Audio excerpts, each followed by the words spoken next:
What if the future of business isn't driven by profit alone, but by something very human? What if, hear me out, a kind of love became the foundation of how we lead? In this episode, Jim and Tom Grody share a radically practical idea, Agape Capitalism. They've used it to build highly profitable companies, including Donato's Pizza, without sacrificing people or purpose. And they want to program it into AI next. In the end, every leader faces the same question. When everything is changing, what do you choose to stand for? At the Innovative Leadership Institute, we help leaders answer that question and build the capacity to lead through complexity, disruption, and transformation. Listen to the full episode now. Then check our website at innovativeleadership.com to explore how you can lead with both impact and humanity.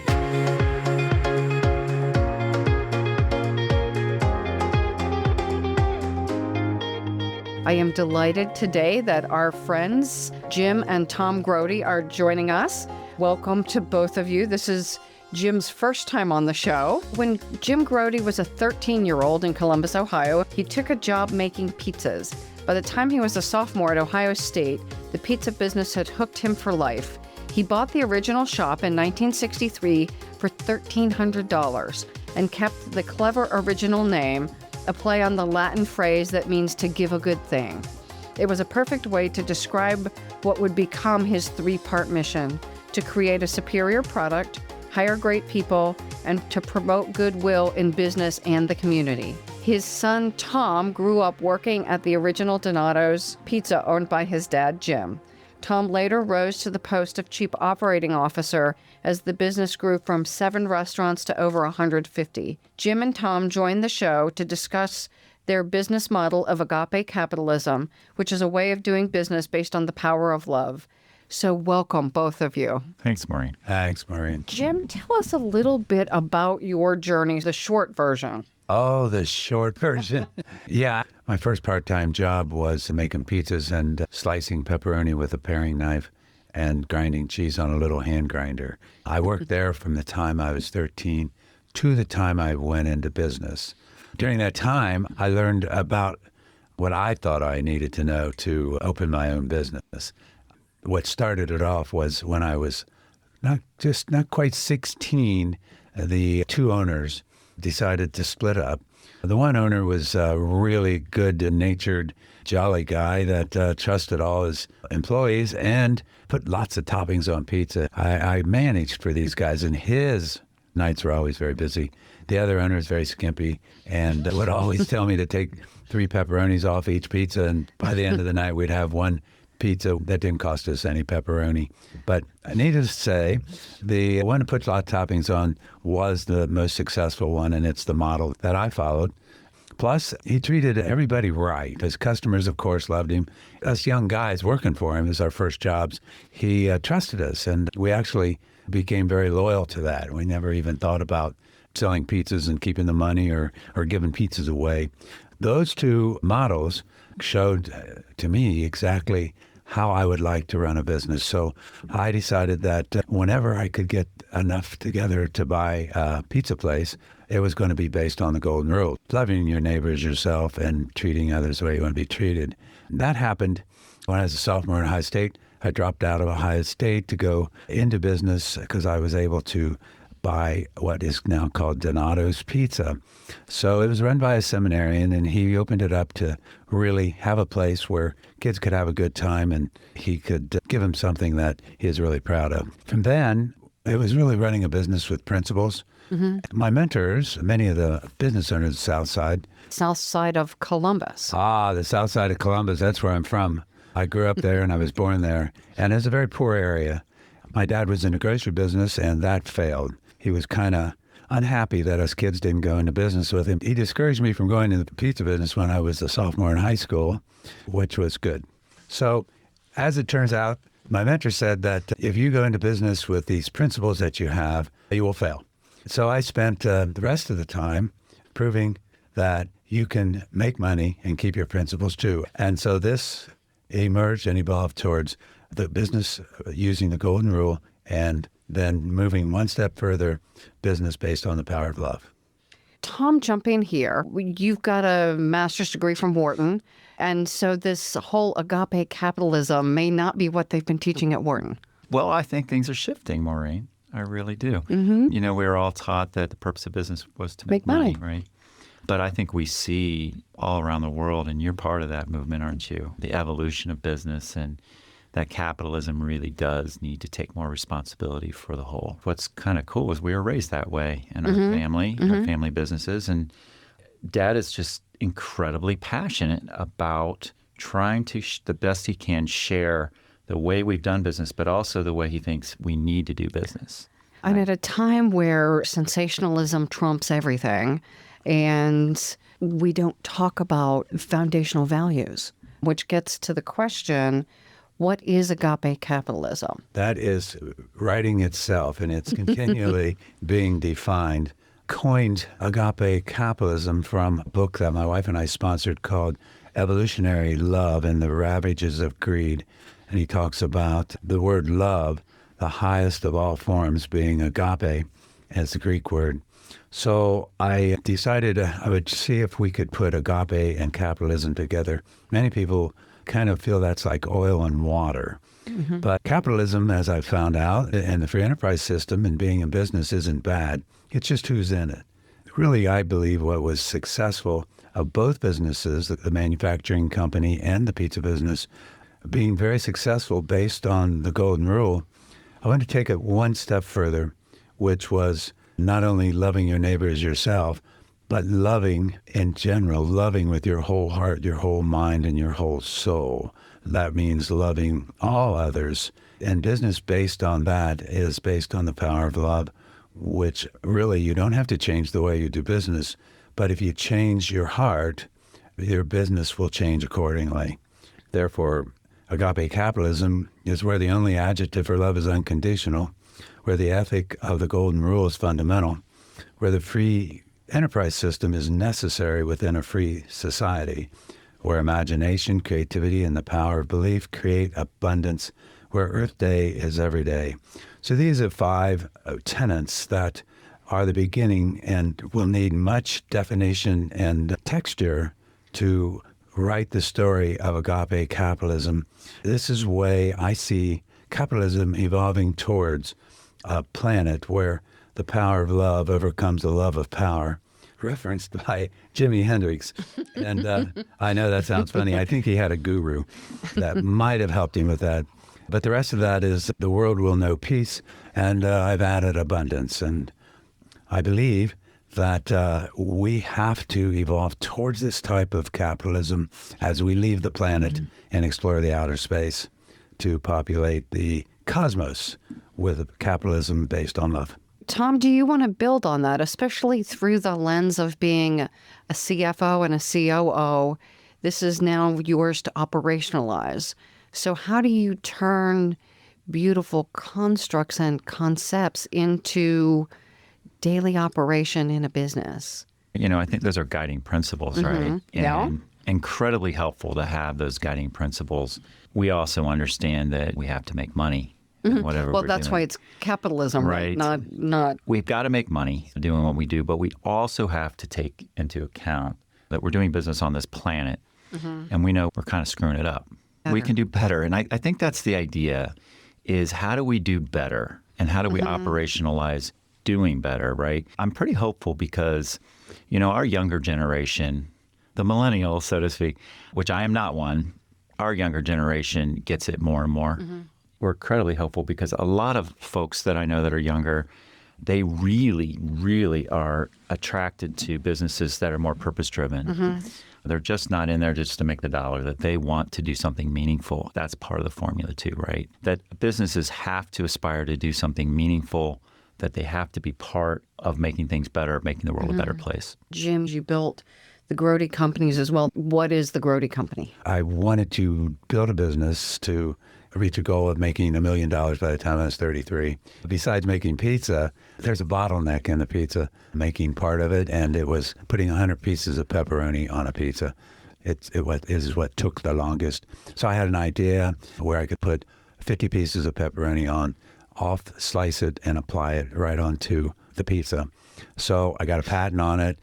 And 45 years later, that's the Grote Company. And we're selling throughout the world with a small niche business that sells slicing and applying equipment. So everyone who's putting pepperoni on pizza is probably using that machine. Cool. And so the reason I ask that is you have two different businesses, food and service, and you also have a manufacturing business.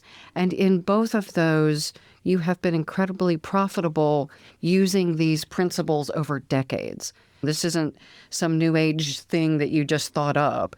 You've been using these principles and being profitable for quite some time now. And now you're codifying them and expanding them based on a solid foundation of effective business. Yes, especially the golden rule. I think from the very beginning, the golden rule was foundational.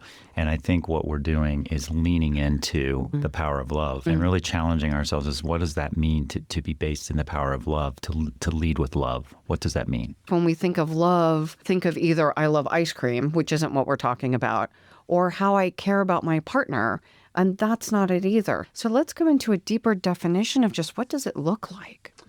Love is at all levels, love of money, love of yourself. By the way, loving yourself is a very critical part of the golden rule that I didn't get totally when I was raised Catholic. They missed that part. But learning how to love yourself is really critical in learning how to love others.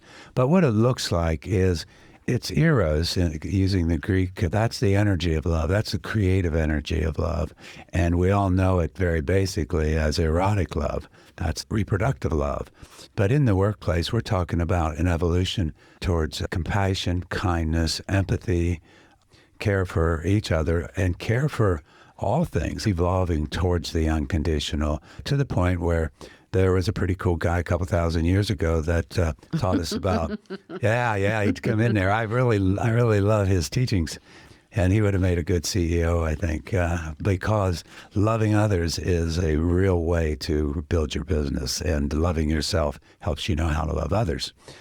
It goes on a little bit further to the evolution of love towards the unconditional, which means loving your enemies and loving your competition. That's the other thing. What would we do without our competition? But you have a great story about letting your competitors borrow cheese back in the days. In the early days, we had about 8 pizza places around us, and we all really wanted to outsell the others. But if we ran out of cheese, any one of us would loan the other one cheese. We even got a call from Donna Maria's, that was a local other pizza place. His people didn't show up, so we sent one of our guys over there and helped him run that Friday night and so on. But we all were very competitive, but we didn't dislike each other. We helped each other out. So to me, that's more collaboration than it is just dog-eat-dog competition. Well, and I like the point that it is both. We all want to win. We all want to be profitable, but I don't want to bury you in the process. That's exactly right. We both collaborate and compete, and that keeps all of us healthy. And if we help each other get better, then the whole industry gets better. I don't want, as far as pizza goes, I don't want anybody to make a bad pizza. I want everybody to make a good pizza. And then it's up to us to be able to sell our good pizza and so on. But yeah, we rise if everybody rises. Just a couple more things on that. I think at Donato's, our pizza company, the promise is to serve the best pizza and make your day a little better. And that make your day a little better is Agape capitalism right there. Okay, that is, if I think about the fact that I'm here to make your day a little better, that's a big difference than just serving the best pizza, right? That's elevating you in the process. And then the Grote Company, which is a manufacturing company, is feeding a growing world together. That is their vision and mission, is feeding a growing world together. You know, we make equipment that's processing food all over the world, not just pepperoni, all kinds of stuff, actually. All those baby carrots that you get, those are peeled by our machines. Really? Yeah. I love those carrots. Every baby carrot you'll ever eat. Now, those are actually real-size carrots made to be small, right? You know the secret, don't you? No, I don't, but I assume there's not somebody out there growing little tiny carrots. Yeah. Our machines do that. But, you know, thinking about the fact that we want to be there to help feed more people around the world is part of why the Grote Company is in business. We also have a bakery, and we make millions of dough shells. We have a frozen pizza line as well. And then we have an innovation center called the Edge Innovation Hub. And the Edge Innovation Hub exists to bring those companies I just mentioned together through decades of experience in the food industry and all these different parts, but bring our folks together, bring our ideas together, and then identify problems and find solutions to those problems and monetize those things. So we're working on that as well. One of the tenets of Agape capitalism is where imagination, creativity, and the power of belief create abundance. So if one of the challenges is food around the world, it's not that we have a shortage of food, we have a shortage of distribution to ensure that people all over the planet have sufficient food. So I assume it is this commitment to leverage technology, to leverage innovation, to bring those things about is the abundance you're talking about. We have a lot of obligation, I think, in the food industry. We're feeding people, right? I mean, it's one of the most basic things is sustenance. And what folks are eating makes a huge difference. First of all, to have enough to eat, right? But then what they're eating.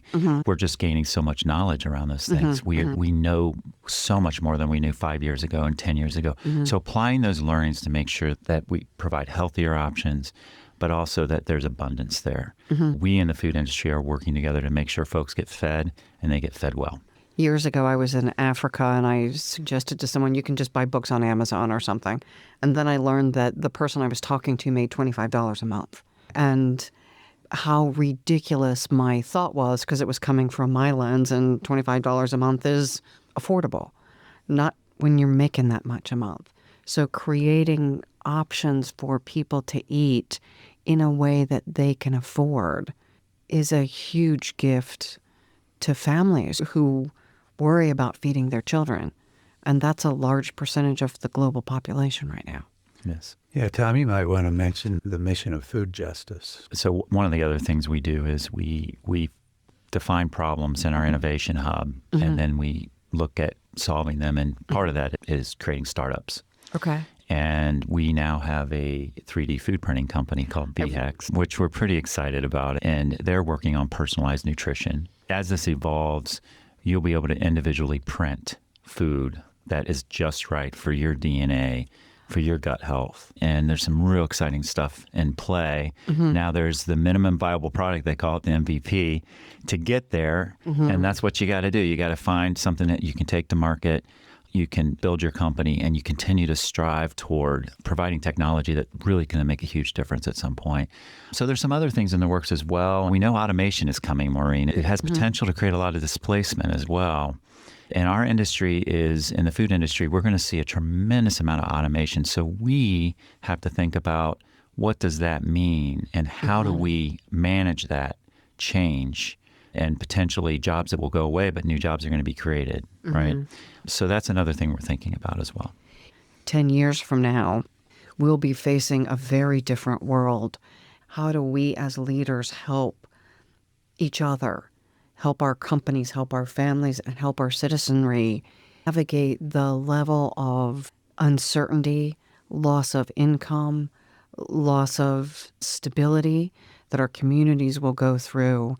It's really important that the free enterprise system, the businesses, as these jobs disappear, that instead of just give them a pink slip, say, I'm sorry, this pepperoni machine's going to do it.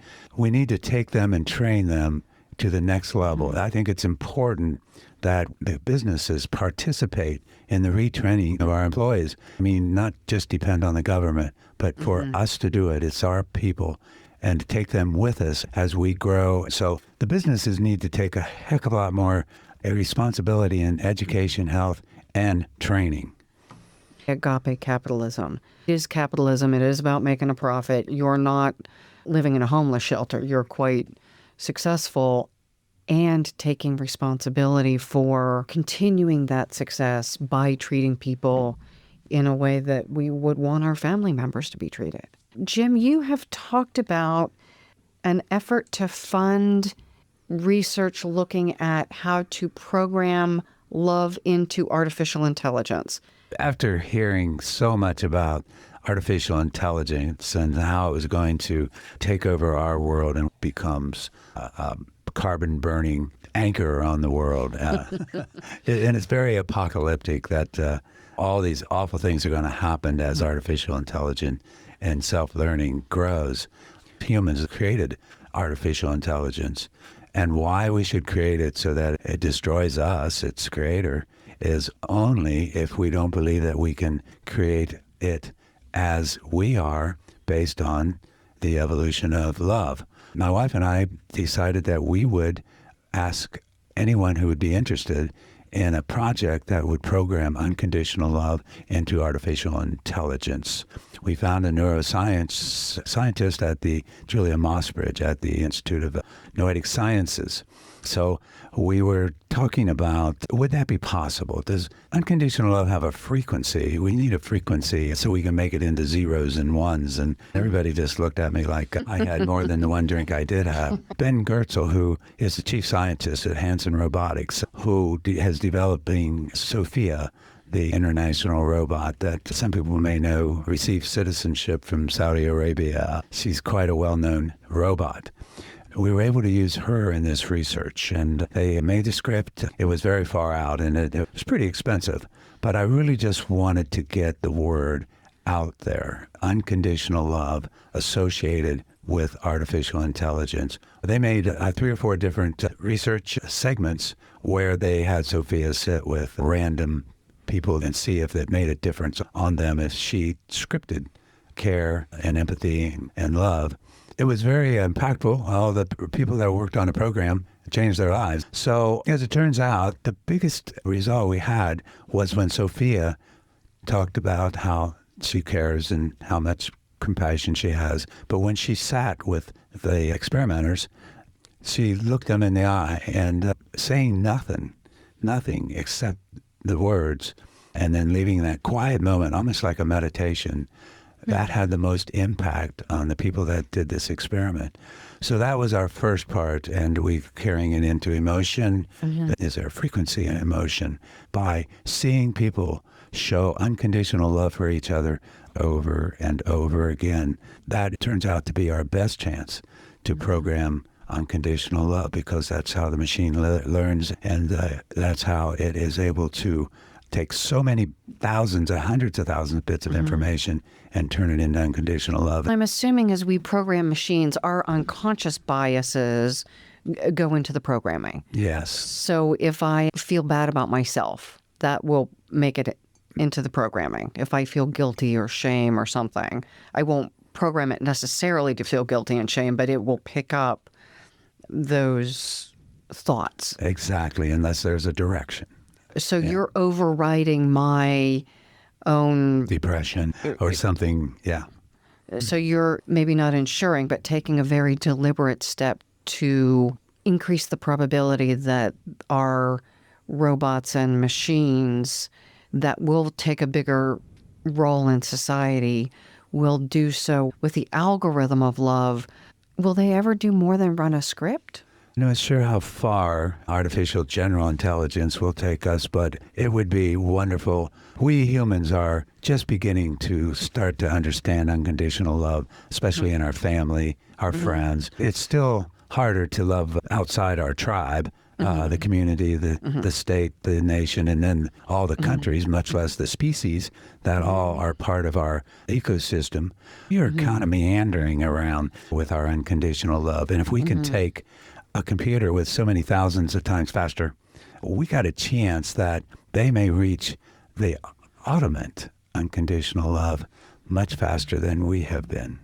It's easy to love people when I sit in my room by myself and don't talk to them. It is harder to be loving when someone has done something, anything from cut me off in traffic to just about run me over to be unkind to me directly. And so it seems that our robots may have a different experience of that than I will. When I think about programming unconditional love into AI, it's also about we need to program unconditional love to ourselves. Tom, that's really great. It's true. And there's a lot of good out there. There's a lot of unconditional love out there. People are striving to be better, to be kind. We tend to focus on a lot of bad stuff and lift that up, unfortunately. But there's a lot of good stuff. And you know, we just saw the Mr. Rogers movie recently, and There's a moment in there where there's a minute of silence in a movie. Oh, interesting. And it is one of the most powerful things I've ever seen in a movie. I noticed the audience was just taken in with that movie and the message of Mr. Rogers, which is it's a beautiful day in the neighborhood and it's about being kind. It's about the golden rule. And it's there, it's there for us. And we, especially with this turbulent time ahead of us, all this disruption, we have got to focus on the basics. And love is at the core of all of it, right? We've got to do it. We can do this if we do that. And that's where I think Agape Capitalism has an opportunity to really send the right messages out in the business world and beyond. How do we put this into practice? Because I love the ideas, but this is bigger than just being nice. One is an understanding about how absolutely powerful each one of us are, that we each have so much power. And there's so much inequality in our society, economic inequality, all types of different kinds of inequality. And folks might feel, especially those that might have less, might feel a lot less powerful. But in every moment, we as human beings have the power of choice and the power of the impact we're going to make in that moment on ourselves, on our families, on our communities, and our neighbors. And so we have that power. And to frame it in that way, we have the power with our business. We have the power to lead with love. We have the power to put love into our decision making. And you have that power to do that at Donato's. The promise is to serve the best pizza and make your day a little better. Every interaction you have with an employee or with a customer, you can literally make their day better or worse. So you have that power. I'm imagining someone who's paycheck to paycheck and often are at the mercy of people around them. If my babysitter doesn't show up, I don't go to work and I don't put gas in the car.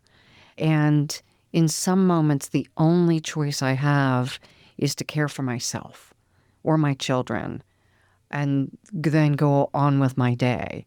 But that self-care is a brilliant choice when I feel like I have nothing.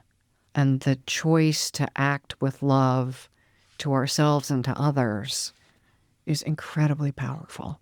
That's the golden rule. Love your neighbor as yourself. We have to love ourselves unconditionally, no matter how down we are. The power of unconditional love, when you use it on yourself, brings you so much. It brings you happiness and sustainability. It's beautiful.